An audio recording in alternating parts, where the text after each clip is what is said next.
Oke guys, kembali lagi bersama saya Joshua Manua. Nah, pada saat ini kita akan masuk di dalam materi ketiga atau dimensi ketiga, yaitu dimensi kepemimpinan gereja. Nah, langsung saja kita masuk ke dalam materinya. Administrasi gereja baru adalah sebuah aturan yang mengatur sebuah jalannya organisasi di dalam gereja maupun di jemaat. Kalau jemaat atau gereja tidak diatur administrasinya, maka suatu jemaat ini atau gereja ini tidak dapat berjalan dengan baik, atau bisa saja disebut mengalami kemunduran yang sangat merugikan bagi jemaat dan gereja itu sendiri. Nah, pada saat ini kita akan membahas administrasi gereja baru, dimensi kepemimpinan di dalam gereja. Di dalam gereja tak luput dari seorang pemimpin. Pastinya jikalau tidak ada pemimpin, ya bagaimana? Nah, pemimpin ini tugasnya adalah mengarahkan jemaat, juga dapat bisa mendapatkan pelayanan yang baik dari seorang pemimpin atau pendeta. Jika seorang pemimpin atau pendeta tidak bisa mengarahkan atau membimbing jemaat ke jalan yang benar, maka dianggap itu pendeta itu gagal dalam melaksanakan tugas dan tanggung jawab sebagai pelayan firman dan sakramen. Pada dimensi kepemimpinan ini membutuhkan sosok atau figur seorang pemimpin yang berwibawa, baik dan sesuai dengan aturan yang berlaku pada sebuah jemaat atau gereja. Manajemen dan kepemimpinan gereja. Kita mulai dari arti kata manajemen ada dan kepemimpinan berbasis Wisdompedia. Nah, ada beberapa metode manajemen dan banyak teori kepemimpinan yang dapat dikuasai dengan baik. Yesus tidak pernah menerapkan sebuah metode penyembuhan atau pelepasan kuasa-kuasa jahat dengan metode yang sama dari satu ke kasus lainnya. Nah, manajer dan pemimpin tidak menerapkan strategi membangun kompetensi berdasarkan sebuah pengetahuan yang cukup dan sebuah hikmatnya.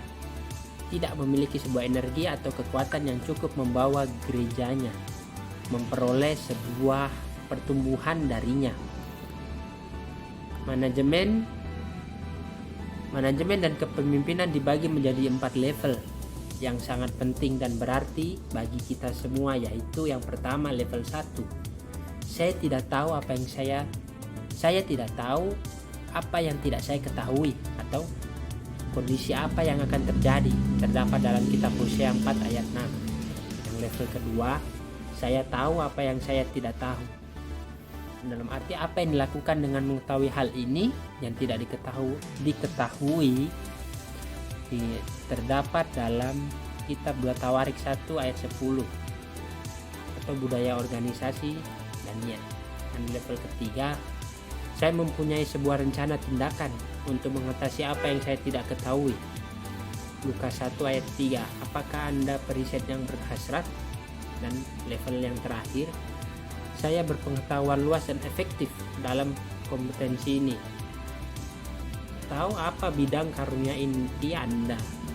Nah, manajemen dan kepemimpinan berbasis firman dan roh itu berada pada 4 bagian dalam Alkitab, yaitu satu, yang pertama Yohanes 15 ayat 7, kedua Yohanes 14 ayat 12, 3 1 Yohanes 4 ayat 4, dan Yohanes 6 ayat 63. Nah, di dalam 4 bagian ini kita dapat mengartikan bahwa kepemimpinan ini harus berlandaskan firman Allah yang terdapat di dalam Alkitab, agar kita dapat melaksanakan tugas dan tanggung jawab dengan baik dan tidak melenceng dari jalurnya. Dalam arti kita melakukan tanggung jawab sesuai aturan yang berlaku di dalam gereja maupun aturan yang diberlakukan oleh majelis sinodal secara sinodal. Nah, manajemen dan kepemimpinan gereja ini meliputi hal-hal yang penting bagi kita, yaitu total quality leadership, itu sangat penting bagi diri kita sendiri. 2. Prinsip penghalusan dari seorang pelayan, manajer atau pemimpin. 3. Manajer atau pemimpin yang belajar setiap hari tentang pembelajaran seorang murid kepemimpinan muridnya. Nah, kita masuk di dalam fungsi strategis manajemen dan kepemimpinan gereja itu berdasarkan pada Alkitab, teologi, dan doktrin gereja. 3 hal ini sangat penting dan tidak bisa dilepaskan di dalam kepemimpinan dan manajemen ini. Nah, di dalamnya terbagi menjadi 2 bagian, yaitu manajemen, terus mengeksekusi sebuah kebijakan gereja, pendekatan the best practice. 2. Kepemimpinan guidance tool, mengarahkan, menentukan arah dan nilai dalam pelaksanaan kebijakan gereja. Level pengaruh kepemimpinan terdapat 2 bagian yang terambil dari kitab, yaitu pertama dari kitab Perjanjian Lama, terambil dari Zakaria 8 ayat 23 yang mengatakan, "Beginilah firman Tuhan semesta alam, pada waktu itu 10 orang dari berbagai bangsa dan bahasa akan memegang kuat punca jubah seorang Yahudi dengan berkata, kami mau pergi menyertai kamu, sebab telah kami dengar bahwa Allah menyertai kamu." Dan yang kedua terdapat dalam kitab Ulangan pasal 34 ayat yang 8. "Dan Yosua bin Nun penuh dengan roh kebijaksanaan, sebab Musa telah meletakkan tangannya ke atasnya. Sebab itu orang Israel mendengarkan dia dan melakukan seperti yang diperintahkan Tuhan kepada Musa." Nah, kita masuk dalam bagian akhir materi kita. Saya mengambil kesimpulan bahwa di dalam manajemen dan kepemimpinan kita dilatih agar seorang menjadi pemimpin yang mempunyai wibawa dan juga menjadi seorang pemimpin yang smart, yang dalam arti pemimpin yang bisa mengerti kebutuhan jemaatnya di era digitalisasi ini. Jikalau kita sebagai pemimpin tidak bisa berkembang dengan zaman sekarang atau di era digital ini, maka kita akan sulit untuk merubah, atau kita sulit akan melaksanakan tugas dan tanggung jawab kita sebagai seorang pemimpin. Nah, ketika pemimpin dapat melaksanakan tugasnya dengan baik, maka jemaat juga akan merasa senang dan merasa kayak, oh, pemimpin atau pendetaku ini bisa mengerti saya dan tidak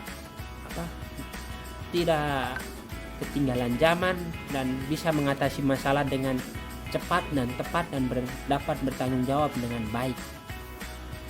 Nah, ketika kita seorang pemimpin dapat melaksanakan dimensi kepemimpinan gereja ini dengan baik dan melakukannya di dalam jemaat, maka kita dianggap juga sudah bisa mengembangkan gereja yang kita tempati pada saat ini ataupun pada saat kita memimpin di gereja tersebut. Jadi sangatlah penting kita untuk mengetahui beberapa dimensi ini, terutama pada dimensi ketiga ini boleh menjadi acuan kita sebagai pemimpin agar kita dapat merubah konsep pemikiran kita dari AGL ke AGB. Sekian dari saya, terima kasih. Jangan lupa tonton kembali video selanjutnya, dimensi keempat. See you.